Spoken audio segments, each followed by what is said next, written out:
Hey y'all, welcome to another episode of Sipping with Simone. Today I'm coming to you more on a serious note because I wanted to talk about the shooting that happened in Florida at Pulse nightclub over the weekend. So I'm sure everyone knows, but to just go ahead and restate what happened last weekend at an Orlando club called Pulse in Orlando, Florida.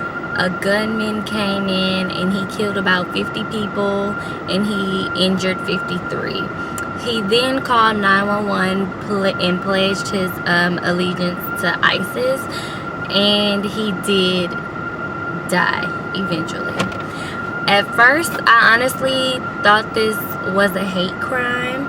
I know the news was saying like maybe he was in ISIS because he did pledge his allegiance to it. I feel like ISIS are the people that were responsible for 911. I like chop off journalists' heads and like record it and send the recording over here to America.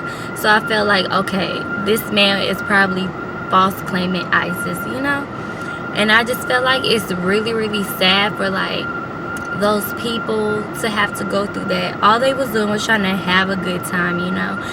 And I honestly feel like that's a scary situation because it just shows like you don't know when or what can happen, you know? So it's pretty scary. Also, other reports came in that his wife may have known about the attack. So I feel like if she did know about the attack, she does need to either go to jail for life or maybe she needs a death penalty because her husband killed 50 people. It was also reported to be the worst mass shooting in U.S. history.